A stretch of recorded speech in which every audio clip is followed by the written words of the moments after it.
الحمدللہ رب العالمین والصلاة والسلام علی محمد الامین. اعوذ باللہ من الشیطان الرجیم. بسم اللہ الرحمن الرحیم.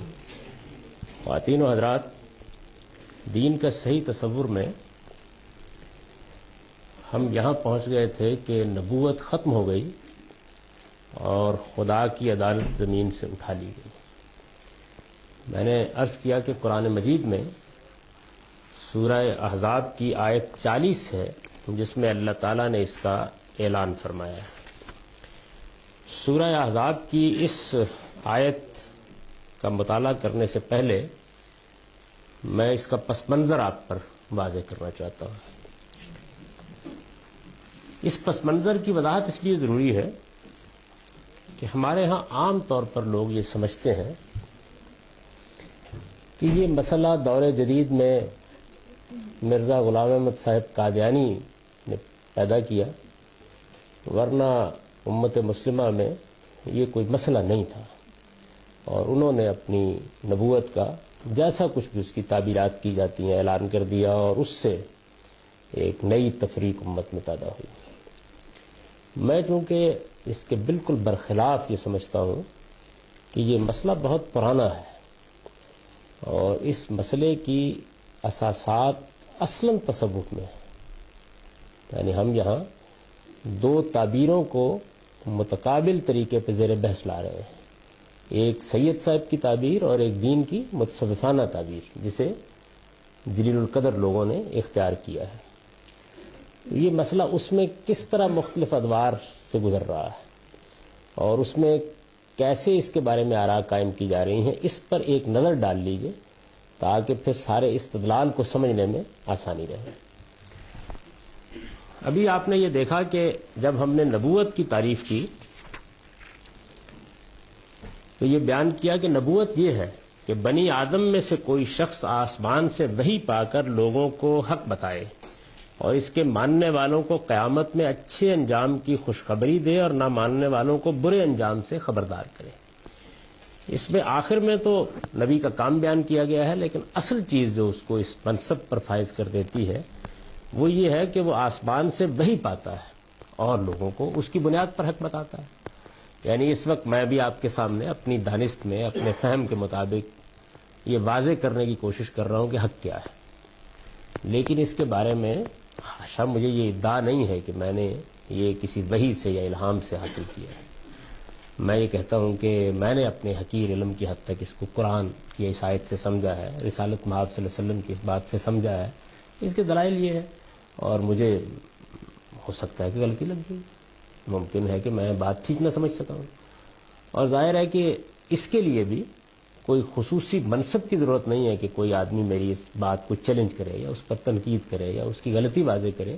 اس کے لیے تنہا اتنا کافی ہے کہ وہ بھی اس کی کمپٹنس پیدا کر لے. یعنی قرآن مجید کی زبان ہے، اس کا علم ہے، اس کو وہ بھی زندگی کا موضوع بنا لے. جب وہ بنا لے گا تو وہ بھی اس پوزیشن میں آ جائے گا کہ میری غلطی مجھ پر واضح کر سکے یا اس کے خلاف استدلال کر سکے. تو یہ ایک ایسا ہی معاملہ ہے جیسے دنیا کے دوسرے علوم میں ہوتا ہے. یعنی کوئی سائنسدان اپنا نقطہ نظر بیان کرتا ہے، کوئی ماہر معیشت اپنا نقطہ نظر بیان کرتا ہے، تو وہ ظاہر بات ہے کہ یا اس کائنات کا مطالعہ کر کے کچھ نتائج نکال رہا ہوتا ہے، اس کے دلائل دے دیتا ہے، اور یا نفس انسانی کا مطالعہ کر کے کچھ نتائج نکال رہا ہوتا ہے، اس کے دلائل دے دیتا ہے، اور یا انسانوں کے باہمی تعامل یعنی معاشرت کا جائزہ لیتا ہے، تو ساری سوشل سائنسز وجود میں آ جاتی.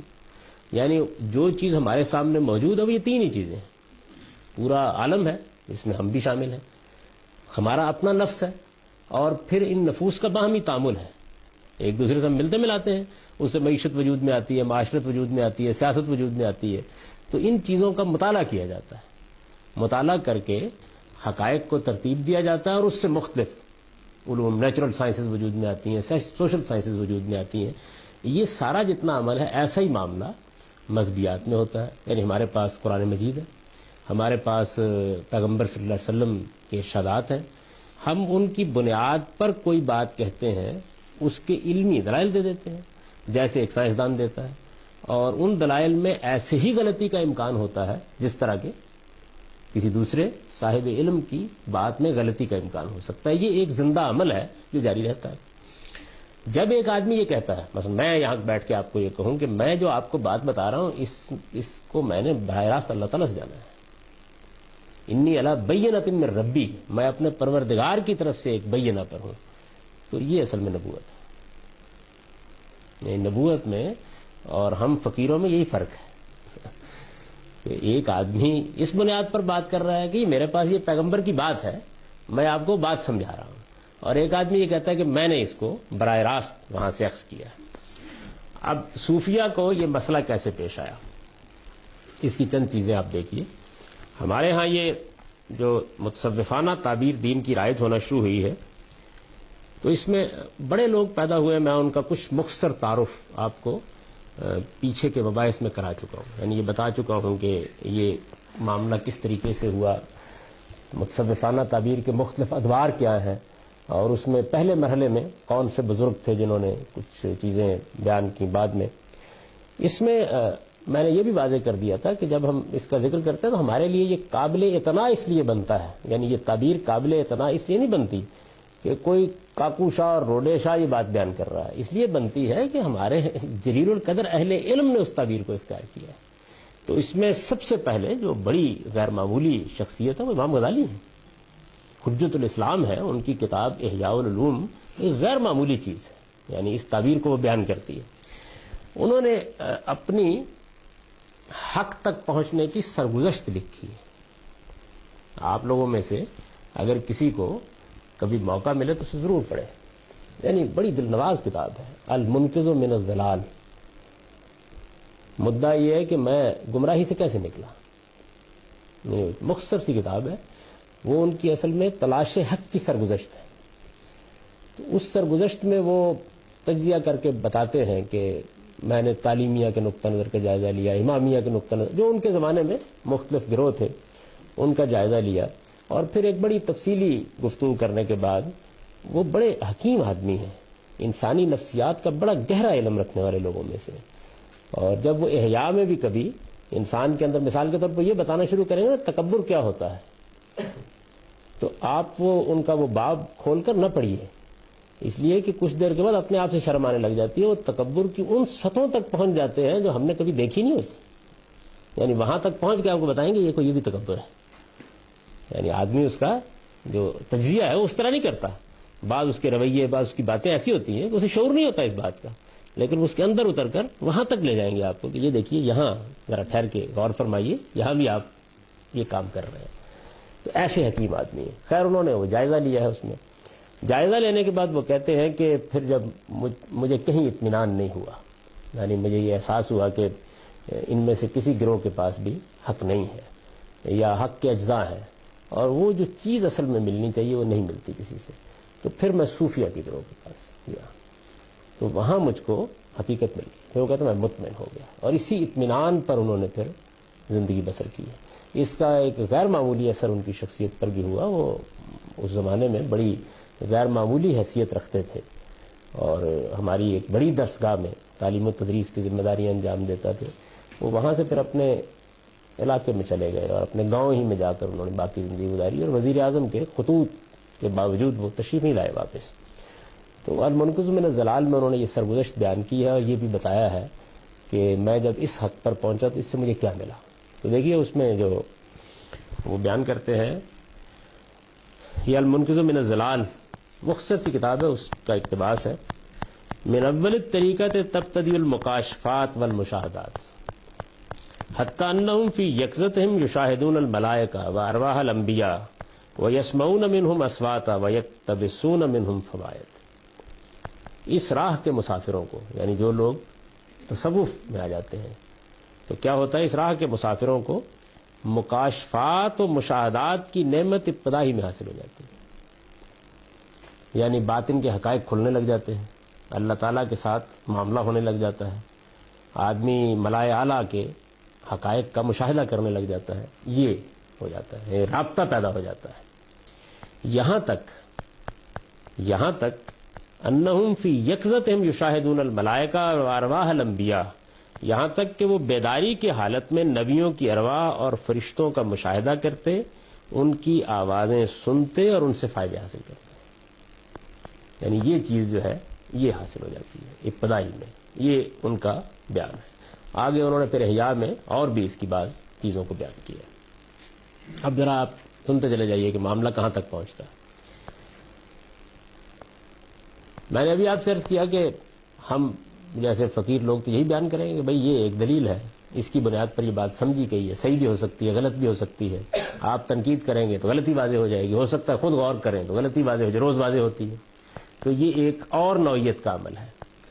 اس میں کوئی فکر یا عمل کی عصمت نہیں ہوتی.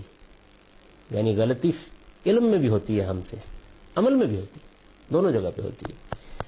وہ کیا کہتے ہیں؟ وہ یہ کہتے ہیں کہ ہمارے طریقے پر آدمی اگر چلے تو اس میں ایک ایسا مقام آتا ہے. وہ مقام کیا ہے؟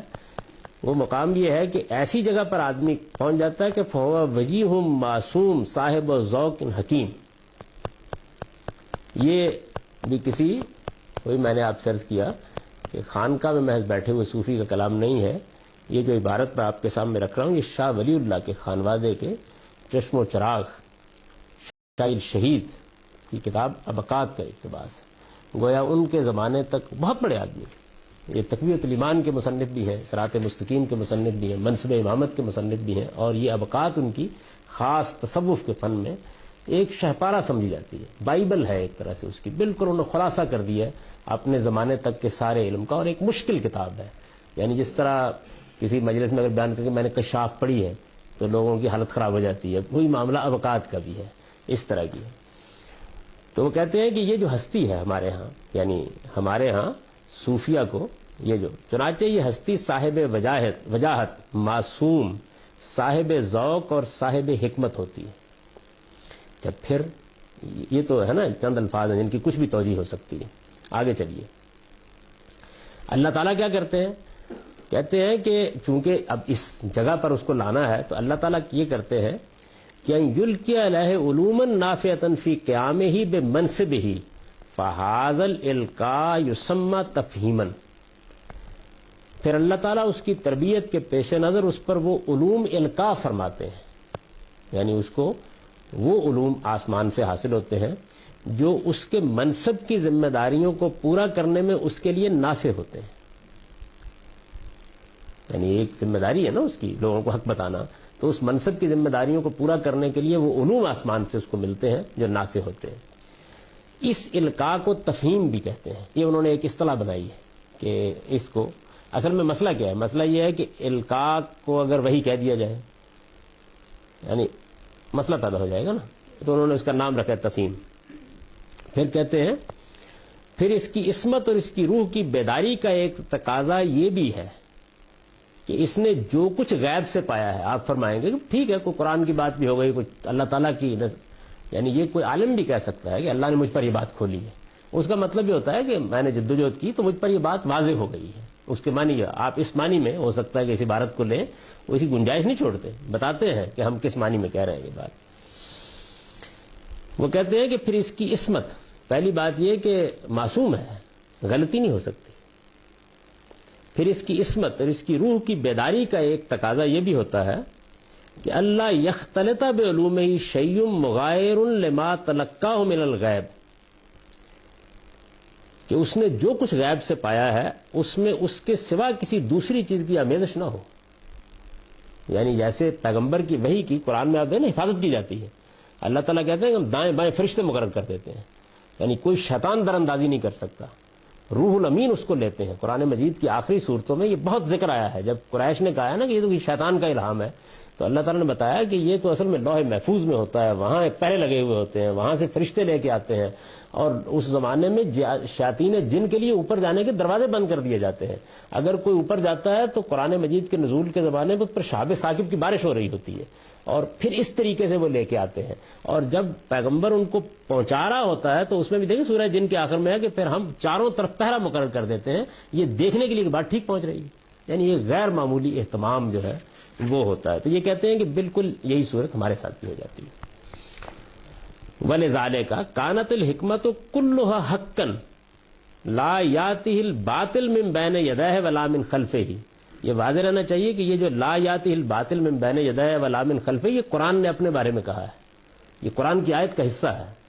وہ کہتے ہیں کہ یہ غیب سے جو کچھ ہم نے پایا ہوتا ہے اس میں کسی چیز کی دوسری چیز کی آمیزش نہ ہو. یہی وجہ ہے کہ اس کی حکمت، یعنی ہمارا وہ جو بزرگ ہے، صوفی ہے، جو اس مقام پر پہنچ جاتا ہے تو اس کی حکمت تمام تر حق ہوتی ہے، جس میں نہ باطل آگے سے کوئی راہ پا سکتا نہ پیچھے سے. یہ قرآن نے اپنے بارے میں کہا ہے کہ یہ خدا کی کتاب ہے، اس میں کوئی شیطان نہ آگے سے گھس سکتا نہ پیچھے سے. یعنی یہ بالکل اپنی جگہ پر اسی کو نقل کر دیا. اچھا، اب یعنی تفہیم ہے، یہ القاء ہے، یہ الفاظ استعمال ہو رہے ہیں. اب وہ کہتے ہیں کہ کیوں نیچے کیوں رہا جائے؟ تو کہتے ہیں کہ یہ تفہیم حکمت کی سب سے اعلیٰ قسم ہے، من اعلیٰ اقسامہا. تو کہتے ہیں کیا حرج ہے اگر یہ کہا جائے کہ ان یسمى بالوحی الباطن، ہم اس کو وحی باطن کیوں نہ کہہ دیں؟ یعنی اب دیکھیں نا کہ وہ وحی کے ساتھ ایک صفت لگا دی انہوں نے تاکہ آدمی زیادہ متوحش نہ ہو. تو نوبت یہاں تک پہنچ گئی، لیکن ابھی نہیں، ابھی آپ دیکھیے مزید آگے کیا صورتحال ہے. اچھا، اب یہ مسئلہ پیدا ہو جاتا ہے کہ بھائی ایک طرف محمد الرسول اللہ صلی اللہ علیہ وسلم، ان کا پیش کردہ قرآن، ان کے ارشادات یہ ہے نا موجود. تو جب یہ شخص جس کا یہ ذکر کر رہے ہیں جو ان کے نزدیک اس مرتبے پر پہنچ جاتا ہے، یعنی حکیم صاحب وجاہت اس جگہ پر پہنچ گیا، جب پہنچ گیا ہے تو پھر اس کے بعد ٹھیک ہے وہ یہ کہے کہ بھئی یہ حق مجھ کو ملا ہے اور اپنے حق کو اپنے بلبوتے پر پیش کرے. یعنی محمد الرسول اللہ صلی اللہ علیہ وسلم کے ساتھ مسئلے کی پھر کیا نوعیت؟ ان کو بھی وہی مل گئی آسمان سے، حق مل گیا، انہوں نے پہنچا دیا، آپ کو مل گیا، آپ نے پہنچا دیا. ان سے تعلق کی پھر کیا نوعیت ہے؟ تو وہ اس کو واضح کرتے ہیں کہ معاملہ تو چونکہ یکساں ہو گیا ہے تو کیا ہے. کہتے ہیں کہ یہ جو حکیم اس کا نام رکھا ہے انہوں نے، یعنی اس منصب کا نام، فل حکیم لے وجاہت ہی و عصمت ہی و کون ہی باسطن لے حضیرت القدس شان شان الملائے لالا یتلق العلوم من حیث یتلق کون لا یقلد احدا فی علومہ اللہم الا یسمى موافقتہ لصاحب الشرع تقلیدا لکونہ مامورا من الغیب بموافقتہ و تائیدہ. بس اس ہستی کا معاملہ، یعنی یہ جو حکیم ہے، اس ہستی کا معاملہ اس کی وجاہت اور عصمت کی بنا پر، اور اس بنا پر کہ عالم قدس کی تجلیات اسی سے دنیا میں پھیلتی ہیں جب وہ ہوتا ہے دنیا میں، بالکل وہی ہوتا ہے جو آسمان کے فرشتوں کا. یعنی آپ نبی کے پاس بھی فرشتہ آتا ہے، بالکل وہی ہوتا ہے جو آسمان کے فرشتوں کا ہے. یہ اپنے علوم، یعنی یہ جو ہمارے کہتے ہیں کہ متصوفین ہیں جو حکمت حکیم کے مقام پر پہنچ جاتے ہیں، یہ اپنے علوم وہیں سے حاصل کرتے ہیں جہاں سے وہ حاصل کرتے ہیں. وہ سے مراد فرشتے جیسے ملائے اعلیٰ سے پاتے ہیں، یہ بھی وہیں سے پاتے ہیں. اور اس معاملے میں یہ کسی کے مقلد نہیں ہوتے، یعنی یہ پیغمبر کے مقلد نہیں ہوتے، کسی اور کے بھی نہیں ہوتے. اچھا ہاں، البتہ صاحب شریعت نبی کی تائید و موافقت کے لیے، یعنی صاحب شریعت نبی ہے رسول اللہ صلی اللہ علیہ وسلم، تو اب یہ بھی حکیم کے منصب پر فائز ہو گئے، ان کو بھی الہام ہو گیا، انہوں نے وہیں سے پا لیا جہاں سے فرشتے پاتے ہیں. تو اب صاحب شریعت نبی کی تائید و موافقت کے لیے یہ پابند ہوتے ہیں. کیوں؟ اس لیے نہیں کہ قرآن میں یہ بات بیان کی گئی، اس لیے نہیں کہ یہ پیغمبر کے منصب کا تقاضا ہے، اس لیے کیونکہ یہ غیب سے حکم دیا جاتا ہے کہ کرو. یعنی وہ بھی وہیں سے حکم دیا جاتا ہے کہ اپنے زمانے کے نبی کی تائید اور موافقت کرنا. اس وجہ سے کوئی شخص اگر اس تائید اور موافقت کو اس نبی کی تقلید کہنا چاہے تو کہہ سکتے. یعنی یہ جو کہتے ہیں محتاج نہیں ہوتے، وہ پا وہیں سے لیتے ہیں. اگر کوئی کہنا چاہے یہ کہ وہ نبی کی تقلید کرتے ہیں تو وہ بھی اس لیے نہیں کرتے اس لیے آپ کرتے ہیں یا میں کرتا ہوں، اس لیے کرتے ہیں کہ اوپر غیب سے کہا جاتا ہے کہ نظم قائم رکھنے کے لیے یہ تقلید تائید ہوتی رہنی چاہیے. یعنی اس کے اندر کھڑے ہو کر بات کرو. آپ دیکھیں گے مرزا غلام احمد صاحب قادیانی جو بروزی نبی، ذلی نبی، تابع نبی، وہ اصطلاحات استعمال کرتے ہیں نا، تو یہ کیسے آہستہ آہستہ ڈیولپ ہوتی ہے ہمارے یہاں، تو یہ وہ بیان کرتے ہیں. اچھا، اب یہ سوال پیدا ہوتا ہے کہ اس طرح کی ہستی جو ہے وہ آ گئی دنیا میں، شاہ ولی اللہ آ گئے مثال کے طور پر، موجود ہے تو پھر کیا کیا جائے؟ یعنی مطلب یہ ہے کہ اگر وہ مثلا کہیں کہ قرآن کی اس آیت کا مطلب کیا ہے، یہ ہے، یعنی ایسے ہی بیٹھ کے درس و تدریس کی ذمہ داری انجام دے رہے ہوں یا کوئی کتاب لکھ رہے ہوں، یہ کہیں گے یہ مدعا ہے دین کا، تو آپ کیا کہیں گے؟ یعنی کہہ سکتے ہیں ان کو کہ آپ کی بات غلط ہو سکتی ہے؟ نہیں، عام حالات میں کہتے ہیں نا، وہ کہتے ہیں ان الحق یدور ماؤ ہے سودار، اور حق جہاں یہ ہستی گھومتی ہے اس کے ساتھ ہی گھومتا رہتا ہے. یعنی اگر وہ یہ موقف اختیار کرے گی تو وہی حق ہوگا، اور اس موقف کے ساتھ یہ موقف اختیار کرے گی تو وہی حق ہوگا، حق وہ ہوگا. کیوں؟ وذالک لعصمتہ، یعنی یہ کہتے ہیں یہ اس وجہ سے ہوگا کہ یہ ہستی جو ہوتی ہے معصوم ہوتی ہے، اس سے غلطی کا صدور نہیں ہو سکتا. اچھا، وہ التحاق ہی بالملائے الاعلیٰ، اور اوپر سے رابطہ ہوتا ہے اس کا، تو غلطی تو نہیں ہو سکتی نا پھر اس میں. اگر رابطہ میرا اور آپ کا بھی ہو جائے تو کوئی امکان نہیں، تحقیق کریں گے، پوچھ لیں گے کہ جی کیا معاملہ ہے. اچھا، کہتے ہیں کہ فلیس الحق الا ما سطع من صدرہ، چنانچہ حق اس کے زمانے میں وہی قرار پاتا ہے جو اس کے سینے سے نمایاں ہوتا ہے. کسر نہیں چھوڑیں گے وہ. فالحق کو تابع لہ لا متبوع، حق اس کے تابع ہوتا ہے، وہ حق کے تابع نہیں ہوتی. یعنی یہ پیغمبر کا درجہ ہے نا. اگر آپ میں اس جگہ یہ رکھ دوں ساری بات کہ پیغمبر وہ ہستی ہے جو خدا سے الہام پاتی ہے، اس کی بات کو چیلنج نہیں کیا جا سکتا، اس کو عصمت حاصل ہوتی ہے، خدا اس کی حفاظت کرتا ہے، کہہ سکتا ہوں نا. حق وہی ہوتا ہے، جیسے ہم نے اس کتاب کی ابتدا کی یہاں سے کہ دین کی تنہا حجت محمد الرسول اللہ ہے. اب قیامت تک حق وہی ہے جس کو وہ حق قرار دے، یہی مقام ہے نا پیغمبر کا. تو یہ آپ نے سن لیا. اچھا، اب اس کے بعد یہ دیکھیے کہ ظاہر ہے کہ جس طرح نبی کے امتی ہیں، نبی کو ماننے والے ہیں، تو جو شیخ ہوگا یا حکیم یا اس منصب کا جو صوفی ہے، تو اس کے ساتھ بھی تو ارادت رکھنے والے مرید ہوں گے. تو مریدوں کے لیے شیخ کی حیثیت کیا ہے؟ اس کو ایک اور جلیل القدر صوفی ہیں، یہ محمد بن شہاب سہروردی، سہروردیہ سلسلہ کے بانی ہیں. ان کی کتاب عوارف المعارف ہے، اور یہ بغداد میں صوفیہ کے شیخ تھے اپنے زمانے میں. آپ یہ دیکھیے 632 میں ان کی وفات ہوئی ہے، 632 ہجری میں، یعنی قدیم لوگوں میں سے. تو یہ اپنی کتاب عوارف المعارف میں، یہ تصوف کی بڑی کتابوں میں سے لکھتے ہیں کہ فالشیخ للمریدین امین الالہام کما ان جبریل امین الوحی. شیخ اپنے مریدوں کے لیے اسی طرح خدا کے الہام کا امین ہوتا ہے جس طرح جبریل امین وحی. یہ زیادہ بہتر آدمی ہے، یعنی کوئی زیادہ توضیح کی. اچھا، اب فکما لا یخون جبریل فی الوحی لا یخون شیخ فی الالہام. پھر جس طرح جبریل وحی میں خیانت نہیں کرتا، جو ملتی ہے اوپر سے ٹھیک لا کے دے دیتا ہے نا. جبریل امین وحی میں قرآن نے بیان کیا ہے متعین سما امین. جبریل امین کی یہ صفت بیان کی ہے قرآن نے کہ وہاں ان کو بڑا درجہ حاصل ہے، اور وہ جب وحی لاتے ہیں تو اس میں ادنا درجے کی خیانت نہیں کرتے، پوری کی پوری پہنچا دیتے ہیں اس کو. تو یہ کہتے ہیں کہ آپ حیران ہو رہے ہوں گے، رسالت کا منصب بہت ادھر رہ گیا ہے، یعنی بات بہت اوپر چلی گئی ہے. لا یخون جبریل فی الوحی فکما لا یخون جبریل فی الوحی لا یخون الشیخ فی الالہام.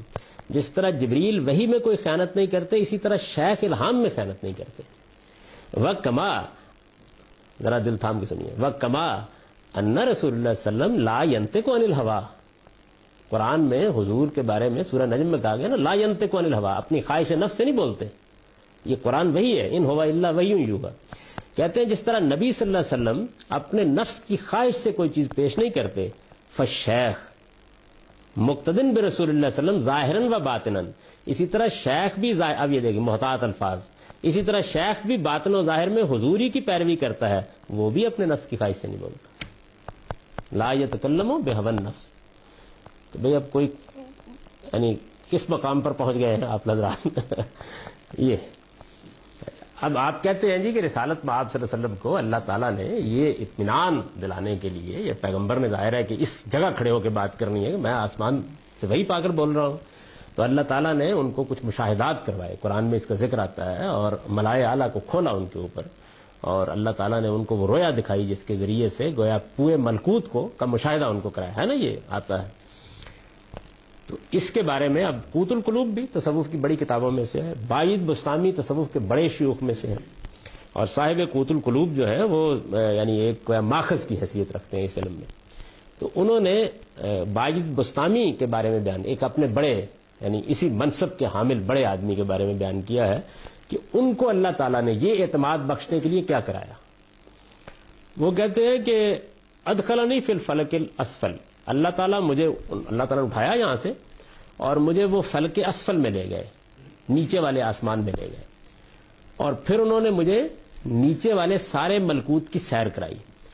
اس طرح مجھے ساری زمینیں، ایک تو آپ کی زمین ہے نا، ساری زمینیں اور پاتال تک دکھائی. وما تحت الی الثری، یہ تصور تھا پرانے جو ہماری حیات تھی نا، پرانے زمانے کا جو علم تھا زمین کا، کائنات کا، جو بتلی موسی حیات تھی یونانیوں نے، تو اس کے اندر نیچے زمین تو ہوا میں نہیں اٹکی تھی نا، نیچے تو پاتال تھی، ایک نیچے بھی ایک تھا، تو کہتے ہیں وہاں تک دکھایا مجھے.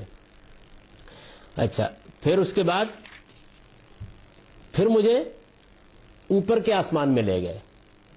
فَطَوَّفَ بِي فِي السَّمَاوَاتِ، اور مجھے سارے آسمان دکھائے. وَأَرَانِي مَا فِيهَا مِنَ الْجَنَانِ، اور ان میں بہشت کے باغوں سے لے کر الی العرش، عرش تک جو کچھ ہے وہ سب کا مشاہدہ کرایا.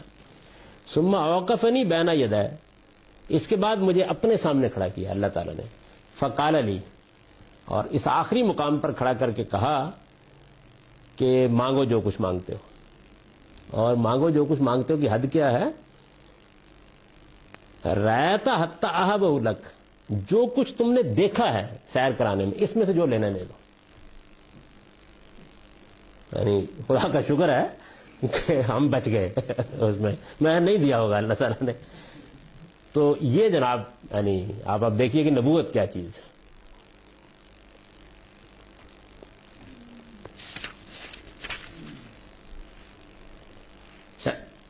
انہی میں پھر ایک بہت جلیل القدر ہستی شیخ اکبر ان کو کہتے ہیں، یہ حضرات ابن عربی کی ہے، ان کو سب سے بڑا عالم، سب سے بڑا صوفی سمجھا جاتا ہے اور سب کے سر ان کے سامنے جھکتے ہیں. وہ اس کو پھر موضوع بنا کر گفتگو کرتے ہیں. یہ ساری تو بات آپ نے سن لی نا، ابھی تک تو یہ ہے کہ اصل بات حقیقت زیر بحث ہے. یعنی آسمان بھی تو بھی چلے گئے، وہی بھی آ گئی، خدا سے رابطہ بھی ہو گیا، عصمت بھی حاصل ہو گئی، حق کا منبع بھی بن گئے، حق ان کے ساتھ جہاں وہ جاتے ہیں وہاں گھومتا ہے، باطل داخل نہیں ہو سکتا. اب وہ انہوں نے موضوع بنایا ہے کہ یہ کیا مسئلہ ہے، پھر نبوت ختم ہو گئی، اس کو موضوع بنایا نا انہوں نے. اور یہ دیکھیے یہ جو ابن عربی ہیں، یہ ظاہر ہے کہ کوئی آج کے آدمی نہیں ہے کہ آپ مرزا غلام احمد قادیانی صاحب کو متون کریں. فرماتے ہیں، اور یہ ان کی کتاب ہے فتوحات، بڑی کتابوں میں سے فتوحات مکیہ، اور اس میں انہوں نے بیان کیا فإن النبوة التي انقطعت بوجود رسول اللہ صلی اللہ علیہ وسلم انما ہے نبوت التشریع لا مقامها. چنانچہ جو نبوت نبی صلی اللہ علیہ وسلم پر ختم ہوئی، جو نبوت نبی صلی اللہ علیہ وسلم پر ختم ہوئی وہ محض تشریعی نبوت ہے، یعنی شریعت لانے والے نبی کی نبوت ہے. مرزا صاحب اس سے مختلف کیا کہتے ہیں؟ یہی تو کہتے ہیں. چنانچہ جو نبوت نبی صلی اللہ علیہ وسلم پر ختم ہوئی وہ محض تشریعی نبوت ہے، نبوت کا مقام ابھی باقی ہے، نبوت کا مقام ابھی باقی ہے. فلا شرع یکون ناسخا لشرعہ صلی اللہ علیہ وسلم، کہتے ہیں کہ نبوت کے ختم ہونے کا مطلب یہ ہے کہ اب کوئی نئی شریعت آ کر نبی صلی اللہ علیہ وسلم کی شریعت کو نہ منسوخ کرے گی، ولا یزید فی حکمہ شرع آخر، اور نہ آپ کے قانون میں کسی نئے قانون کا اضافہ کرے گی. یعنی نبوت کے ختم ہونے والی جو آیت ہے قرآن کی، وہ کہتے ہیں یا حدیث میں جو یہ ذکر آیا ہے، تو اس کا مطلب صرف اتنا ہے کہ اب نئی شریعت نہیں آئے گی، مقام نبوت باقی ہے. وَهَذَا مَعْنَى قَوْلِهِ صلی اللہ علیہ وسلم ان الرسالۃ والنبوۃ انقطعت فلا رسول بعدی ولا نبی. ایک حدیث کو پھر انہوں نے بتایا، کہتے ہیں یہ مطلب ہے اس حدیث کا جس میں حضور نے یہ کہا ہے کہ نبوت اور رسالت دونوں ختم ہو گئی ہیں، میرے بعد اب نہ کوئی رسول آئے گا اور نہ کوئی نبی آئے گا. یہ حدیث انہوں نے نقل کہتے ہیں، یہ مطلب ہے اس کا. مزید اس کو واضح کرتے اے لا نبی بعدی یکون علی شرع مخالفا لشریع بل اذا کان یکون تحت حکم شریعتی. یعنی حضور کی اس بات کا مطلب یہ تھا کہ میرے بعد کوئی ایسا نبی نہیں ہوگا جس کی شریعت میری شریعت کے خلاف ہو، بلکہ وہ جب ہوگا تو میری ہی شریعت کا پیرو ہوگا. بیان ہی یہی بات کہتے ہیں مرزا غلام صاحب کا. کوئی یعنی اس معاملے میں ادنا درجے کا بھی اگلا قدم نہیں رکھا انہوں نے. یہی بات کہتے ہیں کہ شریعت میں وہی لے کے آیا ہوں، وہی شریعت ہے جس کی مجھ کو پیروی کا حکم دیا گیا ہے. میں کوئی 5 کو 4 نمازیں نہیں کر رہا یا 5 کو 6 نہیں کر رہا، ساری شریعت وہی ہے. اچھا، شیخ احمد سرہندی جن کو اقبال نے حاضر ہوا میں شیخ مجدد کی لحد پر، یہ وہی شیخ ہے جن کے اوپر نقش بندیہ سلسلہ یہاں اپنے کمال کو پہنچا ہے، اور جن کو الف ثانی کا مجدد کہا جائے، دوسرے 1000 سال کا. وہ اپنی کتاب، ان کی مکتوبات بہت مشہور کتاب ہے، اس میں اسی موضوع پر لکھتے ہیں کہ باید دانست کے منصب نبوت ختم بر خاتم الرسل شدیست علیہ و علی علیہ الصلاۃ و تسلیمات اما از کمالات آن منصب بطریق طبیعت مطابعان اورا نصیب کامل است. فارسی عبارت ہے. جاننا چاہیے کہ منصب نبوت بے شک خاتم النبیین صلی اللہ علیہ وسلم پر ختم ہو گیا، منصب نبوت، لیکن اس منصب کے کمالات، منصب کے کمالات کیا ہیں؟ وہی آتی ہے نا، الہام ہوتا ہے، خدا سے رابطہ ہوتا ہے. اس منصب کے کمالات آپ کے پیرووں کو آپ کے پیرو ہی کی حیثیت سے اب بھی پورے حاصل ہو سکتے ہیں، کم نہیں، تھوڑے نہیں، کسی نچلے درجے میں پورے حاصل ہو سکتے ہیں. اب رسول اللہ صلی اللہ علیہ وسلم کو تو اللہ تعالیٰ کبھی کبھی اپنے ملکوت دکھا دیتے تھے تمام انبیاء کے ساتھ. یعنی یہ نہیں ہے کہ دل کے آئینے میں ہے تصویر یار، جب ذرا گردن جھکائی دیکھ لی، یہ صورت نہیں تھی. یعنی ایسا نہیں، حضور کو وہی بھی آتی تھی، اللہ تعالیٰ فیصلہ کرتے تھے، یعنی خود تھوڑی لے آتے تھے. اس کے واقعات بیان ہوئے قرآن مجید میں. آپ کو اضطراب ہوا بعض اوقات تو بتا دیا گیا کہ نہیں، خدا کے حکم کے بغیر جبریل نے کہا ہم نہیں آ سکتے، یعنی ہم تو اس وقت آئیں گے جب بھیجنے والا بھیجے گا. ایسا نہیں ہے کہ ذرا ایک اللہ کی ضرب لگائی اور آ گئے، رابطہ ہو گیا. یہ صورت پیغمبروں کے ساتھ بھی نہیں. لیکن یہاں یہ کہتے ہیں کہ ہمارا جو ہوتا ہے معاملہ، ایک دن معراج کا واقعہ آپ بیان کرتے ہیں، رسول اللہ صلی اللہ علیہ وسلم کو ایک بار پیش آ گیا، کیا صورت تھی کیا نہیں، بڑا اس کی فضیلت بیان کی جاتی ہے. حال دیکھیے یہاں ان کے بزرگوں کا، یہ جو مقام حکمت پر اور اس پر فائد ہوتے ہیں. کہتے ہیں کہ اس کشاری ہے یہ، یعنی رسالہ کشاریہ بھی تصوف کی امہات میں سے ہے. یہ کہتے ہیں کہ یہ جو ہمارے جب اس مقام پر ہمارا شیخ پہنچ جاتا ہے تو اس کا علم و تصرف جو ہوتا ہے وہ اس درجے کا ہوتا ہے. کانا یرا جملۃ الکون، کانا یرا جملۃ الکون یضیء بنور کان لہو. اس راہ کے سالک کو یہ سارا عالم اس کے اپنے ہی نور سے روشن دکھائی دیتا ہے، یہاں تک کہ اس پورے عالم کی کوئی چیز اس کی نگاہوں سے چھپی نہیں رہتی، کوئی چیز چھپی نہیں رہتی. وہ آسمان سے زمین تک، وَكَانَ يَرَى جَمِيعَ الْكَوْنِ مِنَ السَّمَاءِ وَالْأَرْضِ، وہ آسمان سے زمین تک یہ ساری کائنات اپنی آنکھوں سے دیکھتا ہے. نہیں یہ آنکھیں نہیں، تشریح کے ولیکن بقلبی، وہ اندرونی آنکھیں ہوتی ہیں، اس سے دیکھتا ہے. اچھا، اب اس میں پھر جو مناسب ہے، فرد ہوتا ہے، آپ نے قطب الاقطاب ہوتے ہیں، غوث ہوتے ہیں، مختلف مناسب ہے نا. پھر تو اس کے بارے میں بھی ایک اور تصوف کے بڑے لوگوں میں سے جن کتاب الانسان الکامل ہے، عبد الکریم الجیلی، وہ کہتے ہیں کہ ہمارے ہاں ان لوگوں کا مقام یہ ہوتا ہے کہ ان افراد و اقطاب میں سے کل واحد من الافراد والاقطاب لہ التصرف فی الجمیع المملکۃ الوجودیہ، ہر ایک کو اس پوری مملکت وجود میں، بینگ جتنی بھی ہے، اس میں تصرف حاصل ہوتا ہے. وَيَعْلَمُ كُلَّ وَاحِدٍ مِّنْهُمْ مَخْتَلَجَ فِي اللَّيْلِ وَالنَّهَارِ فَضْلًا عَن لُغَاتِ الطَّيُورِ.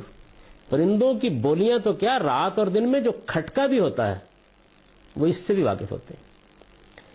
وقت قال شبلی رحمہ اللہ تعالی، ہمارے ایک بڑے بزرگ شبلی جن کا ذکر ہے جنید شبلی، یہ وہ شبلی نہیں ہے ہمارے بزرگوں والے، پرانے شبلی ہیں، تصوف کے بڑے شیوخ میں سے.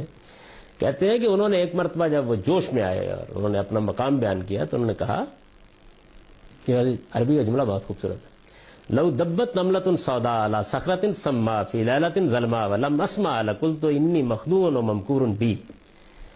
اگر کوئی کالی چونٹی بھی اندھیری رات میں کسی سخت پتھر پر چلتی، کالی چونٹی اندھیری رات میں کسی جگہ دنیا میں، کائنات میں سخت پتھر پر چلتی اور میں اس کی آواز نہ سنتا، تو میں یہی کہتا کہ پھر میرے مقام پر فائز کر کے مجھے فریب دیا گیا ہے.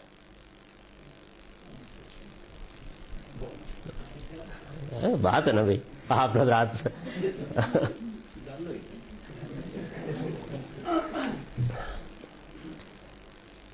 ابن عربی اسی مقام کی وضاحت کرتے ہوئے فتوحات مکیہ میں کہتے ہیں کہ وہ ہم من العلم بحیث اذا را احدہم اسرا وطات شخص علم انہا وطات سعید و شقی. ان کے علم کی شان اس منصب پر پہنچنے کے بعد یہ ہوتی ہے کہ ان میں سے کوئی اگر کسی شخص کا نقش قدم بھی دیکھ لے، غالب نے تو کہی دی تھی یہ بات کہہ دیتی ہے شوخی نقش پا کی ابھی اس راہ سے کوئی گیا ہے، تو وہ تو یہ کوئی گیا ہے، وہ کہتے ہیں کہ آپ گزر جائیں اور آپ کے نقش قدم کو دیکھ لیں. وہ ہمارے جو شیخ ہیں تو کیا ہوتا ہے، نقش قدم بھی دیکھ لیں تو نقش قدم کو دیکھ کر اسے معلوم ہو جاتا ہے کہ جہنمی ہے یا جنتی. یہ مقام ہے. یہ مقام ایسا لگ رہا ہے جیسے اللہ کا کوئی بینک ہے، نبوت سے آگے چلا گیا، خدا کے ساتھ. میں وہی تو عرض کر رہا ہوں کہ مسئلہ تو جو ہے نا نبوت سے شروع ہوا تھا، آپ دیکھیں پہنچ کہاں گیا ہے. اچھا جناب آگے دیکھیے.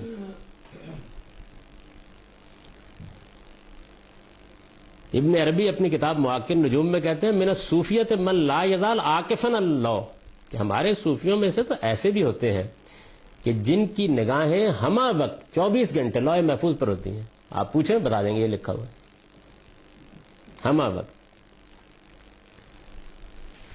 استغفرک ربی واتوب الیہ. اچھا پھر ان میں کچھ مناصب ہیں، مقامات ہیں ان لوگوں کے. ان میں ایک خاص کیٹیگری ہے مردان غیب کی. اس میں اوتاد ہوتے ہیں، یعنی صوفیہ کا، یہ میں نے اس پر عبارت لکھی ہے، صوفیہ کا عقیدہ ہے کہ زمین پر اللہ کے خاص بندوں کی ایک جماعت ہمیشہ موجود رہتی ہے جو اس عالم کا سب کام جاری رکھتے ہیں. زمین و آسمان کی ہر چیز ان کی مرضی کے تابع اور روز و شب کا یہ سلسلہ ان کے احکام کا پابند ہوتا ہے. اللہ کے یہ بندے چونکہ اس حیثیت سے عام لوگوں کی نگاہوں سے اوجھل ہوتے ہیں، اس وجہ سے انہیں مردان غیب، اولیاء مختوم یا رجال الغیب کہا جاتا ہے. قطب ان کا امام ہوتا ہے. اسے قطب الارشاد، غوث اور قائم الزمان بھی کہا جاتا ہے. یہ جو غوث العظم بولتے ہیں نا، سب سے بڑا غوث، یہ ان کا خاص منصب ہے. اس کے ماتحت 2 وزیر ہوتے ہیں جو امام کہلاتے ہیں.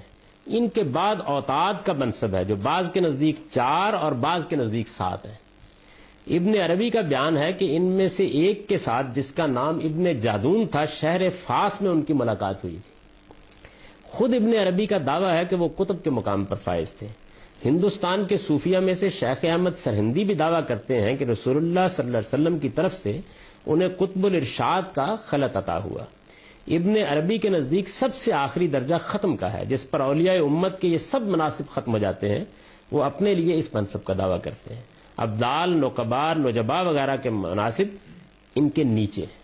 اس باب کی تفصیلات اگر کوئی شخص دیکھنا چاہے تو ابن عربی کی فتوحات مکیہ، ابو طالب مکی کی قوت القلوب، علی حجویری کی کشف المحجوب، یہ جو آپ کے داتا صاحب ہیں، اور الجیلی کے الانسان الکامل میں دیکھ سکتا ہے. ان میں بڑی تفصیل سے یہ سارے مناصب بیان ہوئے. تو اس منصب پر، اس میں اوتاد ذرا نیچے ہے، ابھی اوپر کے تو کیا کہنے ہیں. وہ یہ کہتے ہیں کہ جس کو اوتاد کے منصب پر فائز کیا جاتا ہے، ان میں سے ایک کے ذریعے سے اللہ تعالیٰ مشرق کی حفاظت کرتے ہیں اور اس کی ریاست اسی میں ہوتی ہے، یعنی پوری کائنات کا مشرق اس کے پاس ہوتا ہے. دوسرے 3 جنوب اور شمال کی حفاظت پر مامور ہیں. سمتوں کا یہ تعین، یعنی مشرق مغرب کہاں سے طے ہوتا ہے، کہتے ہیں کہ وہ تقسیم من الکعبہ، یعنی بیت اللہ سے یہ تقسیم کی جاتی ہے، بیت اللہ کے مشرق میں، بیت اللہ کے شمال میں، بیت اللہ کے جنوب میں. وقد یعبرونہم بالجبال، کہتے ہیں ہماری خاص جو باطنی اصطلاح ہے نا، اس میں یہ جو ذمہ داری سنبھالے ہوئے ہوتے ہیں کائنات کی، یہ ان کو جبال کہتے ہیں. اور اب جبال کہتے ہیں پہاڑ کو، عربی میں پہاڑوں کو. تو وہ کہتے ہیں ہم نے یہ نام کہاں سے لیا ہے. اوتاد ہے نا، اوتاد کو جبال بھی کہتے ہیں. علم نجل الارض مہادا والجبال اوتادا، قرآن میں ہے نا یہ آیت، سورہ اس پہ لیا ہے. وہ کہتے ہیں کہ قرآن نے یہ کہا ہے کہ پہاڑوں سے زمین کی لرزش کو روکا گیا ہے، تو ان سے کائنات کے اندر اضطراب کو روکا جاتا ہے، یعنی اس سے تھمی ہوئی ہے پوری کی پوری کائنات. کذالک حکم ہؤلاء فی العالم حکم الجبال فی الارض، یہ مرتبہ ہوتا ہے. شاہ ولی اللہ دہلوی جو ہے، انہوں نے اپنی کتاب فیوز الحرمین میں اپنے مقامات بیان کیے. یہ تو ہے نا بزرگوں کے مقامات دوسرے بیان کر رہے ہیں، انہوں نے اپنے مقامات بیان کیے. وہ کہتے ہیں کہ رایتنی فی المنام قائم الزمان،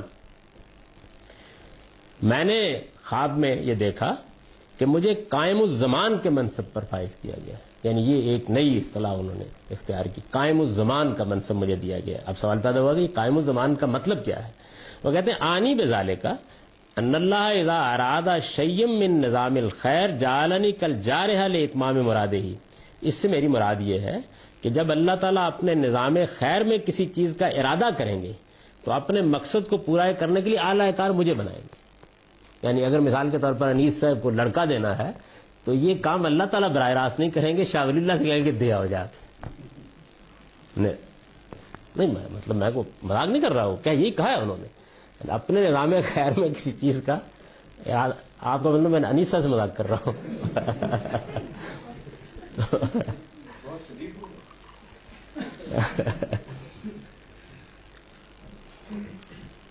اب یہ جناب وہ مقام ہے، اور اس مقام پر پہنچنے کے بعد وہ معلوم ہے پھر نبیوں سے کیا کہتے ہیں. یعنی آپ تو نبوت کا رونا رو رہے تھے، ختم ہو گئی ہے، یہ باقی ہے. اس کو ایک بہت جلیل القدر امام العصر ان کو کہتے تھے، عبد القادر. فتوحات مکیہ میں شیخ ابن عربی نے ان کا یہ قول نقل کیا ہے. وہ کہتے ہیں معاشر الانبیاء اوتیتم اللقب و اوتینا ما لم توتو. نبیو تمہیں صرف نبی کا لقب دیا گیا ہے، جو کچھ ہمیں دیا گیا تم اس سے محروم ہی رہے ہو. تو خاتمہ کلام جو ہے اس باب میں یہ ہے، یہ تصوف کا نقطہ نظر ہے اس معاملے میں. اتنے بڑے بڑے لوگوں نے اس کا مطلب سارا جھوٹ کا پلندہ ہی بولتے رہے، کیا ان کو شیطان نے کہا تھا؟ یہ آپ کو کیسے پتہ چلا؟ ہو سکتا ہے سچ ہو. کیسے پتا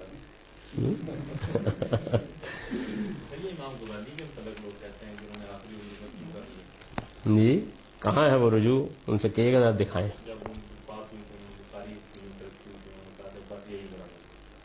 مذہب تو ان کا یقیناً یہی ہوگا. یعنی وہ ویسے تو دین کے عالم تھے. شاہ ولی اللہ بھی بخاری رکھ کے کہہ سکتے تھے کہ مذہب میرا یہ. اس سے رجوع کیسے ثابت ہو گیا؟ پھر تو ان کو کہنا چاہیے تھا کہ جو کچھ میں نے المنقذ من الضلال میں لکھا ہے، ایک نئی المنقذ من الضلال لکھ رہا ہوں. یہ کہنا چاہیے تھا نا انہیں. تمام باتیں جو آپ نے پڑھی صوفیات جو ہوتی، ان کو غلط کہنے کے لیے ہمارے پاس کیا باتیں موجود؟ قرآن اگر اس کو الگ رکھ دیجیے تو پھر سب ٹھیک. قرآن وہی میں اب وہی بتانے لگا، یعنی وہی اب میں عرض کرنے لگا ہوں آپ سے. تو یہ جو مقام مرتبہ یہ بیان کیا بالکل یہیں سے مرزا غلام احمد صاحب قادیانی، وہ بنیادی طور پر صوفی تھے. تصوف سے ان کا اشتغال تھا. اسی طرح کے اوراد، وظائف، چلے، یہی چیزیں جو تھیں ان کے ہاں آپ ابتدائی زندگی ان کی پڑھیں تو وہ اصل میں یہی تھے. اسی میں انہی چیزوں کو وہ بیان بھی کرتے ہیں، اپنی کتابوں میں لکھتے بھی ہیں. تو آہستہ آہستہ جس طرح یہاں آپ نے دیکھا ہے نا کہ ذرا الفاظ کے استعمال میں احتیاط برتتے ہیں، تو آہستہ آہستہ انہوں نے پھر یہ کہا کہ میں مسیح موعود ہوں. پھر انہوں نے کہا کہ میں گویا میرا مطلب اصطلاحی نبوت نہیں ہے، میں تشریعی نبی نہیں ہوں. پھر میں بروزی نبی ہوں، میں ذلی نبی ہوں. بروزی کا مطلب یہ ہے کہ بس جیسے نبوت کا مجھ پر ایک سایہ پڑ رہا ہے یا نبوت کا ایک پرتو میرے اندر آ گیا ہے. اس طرح کی بہت سی باتیں انہوں نے فرمائی. اور پھر آہستہ آہستہ انہوں نے یعنی دبے دبے الفاظ میں ایسی باتیں بھی کہیں کہ جن سے یہ معلوم ہوا گویا وہ نبی بنا دیے گئے ہیں اس زمانے کے. لیکن میں آپ سے عرض کروں کہ خود مرزا غلام احمد صاحب قادیانی کی جو تحریریں ہیں جتنی بھی ہیں، ان میں بصراحت نبوت کے دعوے کی کوئی تحریر نہیں.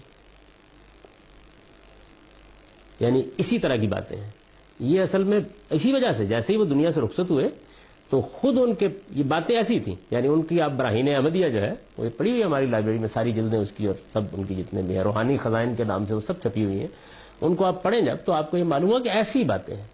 یعنی انہوں نے بہت دلائل دیے اس بات کے کہ نبوت جو ہے وہ اس کا مطلب یہ ہے اور الہام جاری رہنا چاہیے اور وہی جاری رہنا چاہیے، یہ خدا کی نعمت ہے، اس سے محروم کیسے ہو گئے؟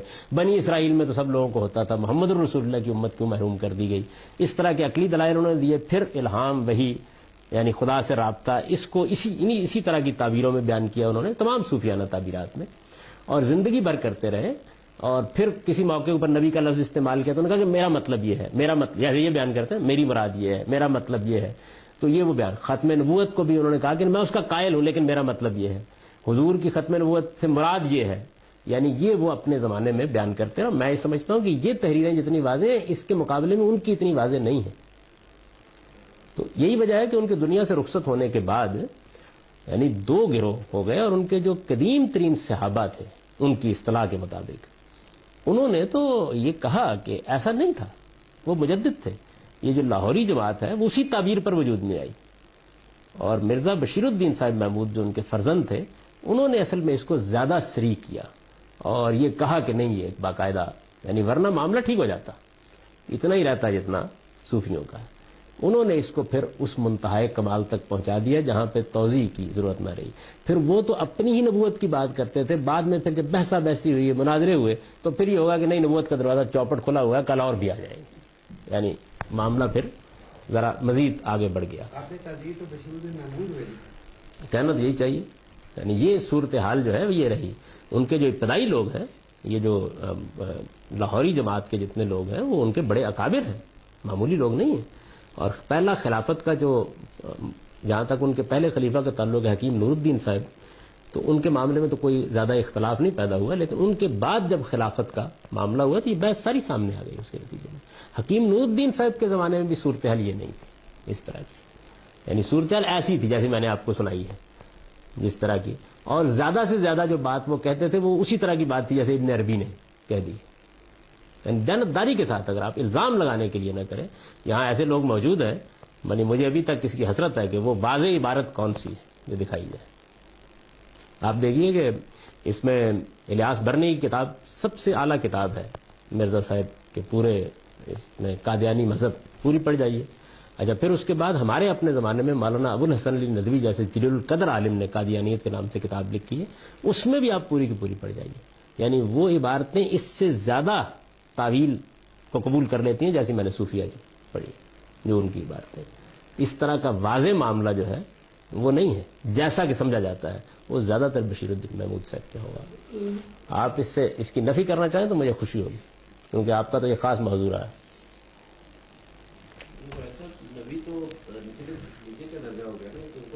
میں وہی بات عرض کر رہا ہوں کہ مطلب ہمارے صوفی، یعنی آپ کے ہاں ایک شخص نے نبوت کا بیچارے نے دعویٰ کر دیا تو آپ نے پکڑ کے اس کو کہاں پہنچا دیا. اس بارے میں کیا خیال ہے؟ ہمارے اپنے زمانے کے بڑے بزرگ لوگوں میں سے ہیں اور بڑے جلیل القدر عالم فاضل آدمی ہیں احمد جاوید صاحب. تو وہ ایک مرتبہ یعنی ان کے اپنے حلقے میں ایک مسئلہ ہو گیا. یہ ایک خاص صوفیوں کا گروہ ہے جو فرانس میں پیدا ہوا، شواں مارٹن لنگز، جن کی کتاب کو محمد سیرت پر بھی آئی ہے. تو یہ بھی صوفیوں کا ایک حلقہ ہے، شاذلی سلسلے اور اس طرح کی بہت سی چیزوں میں یہ، اور اب کافی بہت سی کتابیں ہیں ان کی. تو اس میں ایک ان کے جو بڑے آدمی تھے انہوں نے یہ بیان کیا ایک جگہ پر کہ رسول اللہ علیہ وسلم کی نبوت کا دائرہ بھی وہیں تک ہے جہاں تک مسلمان یا صحابہ کی فتوحات پہنچی، یہ انہوں نے بیان کیا. تو باقی جو اس کے باہر کے علاقے ہیں ان میں لوگ اگر چاہیں اپنی مرضی سے تو آپ کی نبوت کو مان لیں، اور نہ چاہیں تو اپنے زمانے کے نبی پر قائم رہیں. یہ انہوں نے مقدمہ بیان کیا.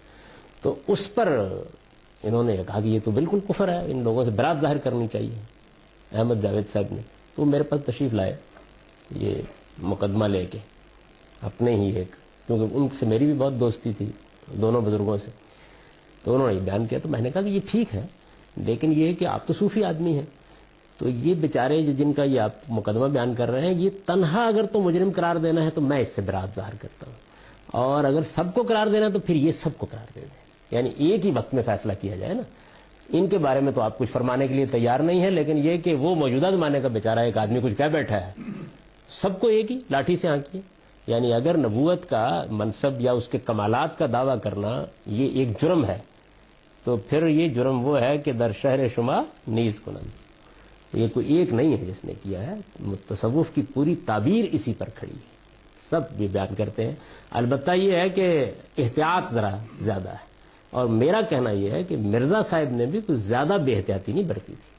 یعنی ان کے ہاں بھی معاملہ اتنا غیر محتاط نہیں تھا. یہ مرزا بشیر الدین صاحب محمود نے اس کو زیادہ غیر محتاط کیا. وہ کشمیر کمیٹی بنی، اس میں کچھ سیاسی مسائل پیدا ہو گئے، اور اس کا جو نتیجہ نکلا وہ یہ کہ بات بڑھتی چلی گئی. اور پھر علامہ اقبال نے خاص طور پر جب یہ مضمون لکھا ہے احمدیت والا، اس کے رد عمل میں بھی بہت سی چیزیں مزید سری ہوتی چلی. وہ ایک اپنی جگہ داستان ہے، اس وقت میرا موضوع نہیں ہے وہ. یہ یعنی پس منظر. اس میں ان اصطلاحات کو آپ سمجھ سکتے ہیں جو مرزا صاحب اپنے لیے کہتے ہیں: بروزی نبی، ذلی نبی، تابع نبی، غیر تشیعی نبی. یہ اصطلاحات استعمال کرتے ہیں نا وہ، یہ اصل میں یہی اصطلاح اس میں اس پس منظر میں سمجھ سکتے ہیں. جیسے صوفیوں نے اس کو بیان کیا نا، تو انہوں نے نئی تعبیریں اس کو دی اس نوعیت کی. صوفیہ حضرات جو ہیں انہوں نے اس میں پھر کمالات ثابت کرنے ہیں، تو اب انہوں نے یہ بیان کیا کہ یہ جو ہم مناسب بیان کرتے ہیں یہ اس کے لیے ہم ایک نئی اصطلاح، دیکھیے وہ بچ کیسے جاتے ہیں. وہ کہتے ہیں یہ اولیاء کا مقام ہے. اب جیسے ہماری بہن نے سوال کیا ہے کہ اولیاء کا مقام تو بڑا ہو گیا نا، پھر تو رسول اللہ صلی اللہ علیہ وسلم کہاں رہ گئے؟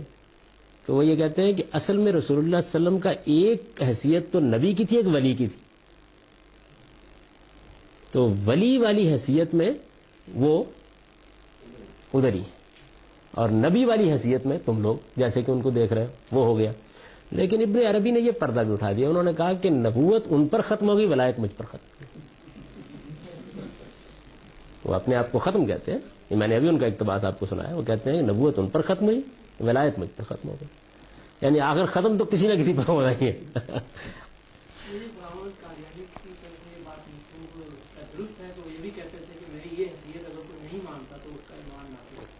تو بات اصل میں یہ ہے کہ دیکھیے یہ غیر محتاط تعبیریں ہیں نا، یہ بھی کہہ رہے ہیں کہ حق ہمارے ساتھ گردش کرتا ہے. ہمارے زمانے میں حق و باطل کا فیصلہ اس بنیاد پر ہوگا، اگر کوئی آدمی اس کو نہیں مانتا اس حق کو تو وہ گویا باطل پر کھڑا ہے. کہتے ہیں نا یہ بھی تعبیریں محتاط ہیں. اصل میں مسئلہ تو صرف ایک تعبیر اصطلاح کے استعمال کرنے کا نا، یہ قانونی نہیں ہوتا.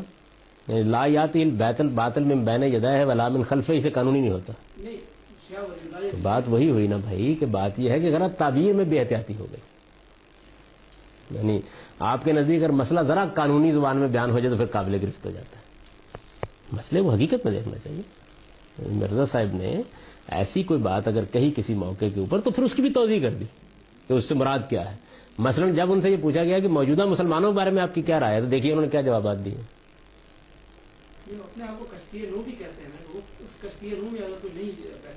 یہ بھی کہتے ہیں دیکھیے نا، پھر یہ ایک بڑی خوبصورت تعبیر ہے کشتی نوح کی.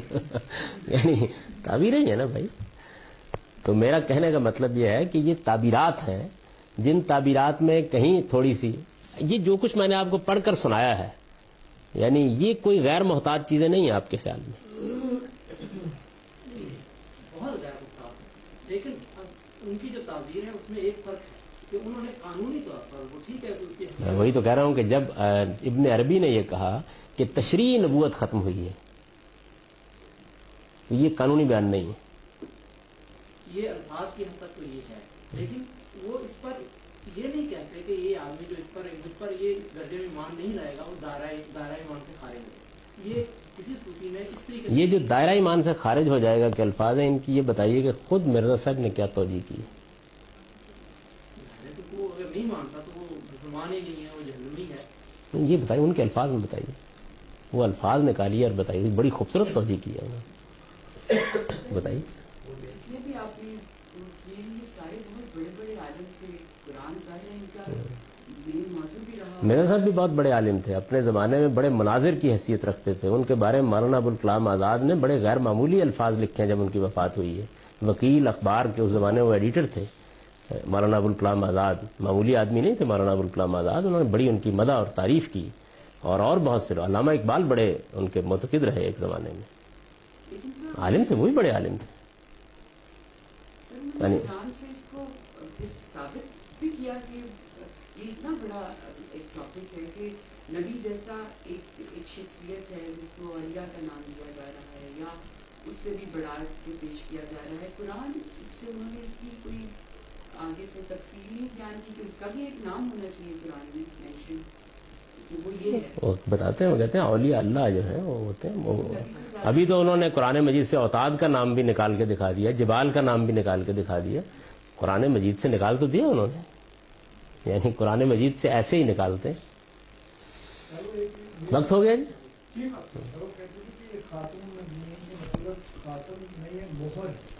یہ بحث کریں گے ہم، یہ تو ابھی ہم نے چھیڑی نہیں.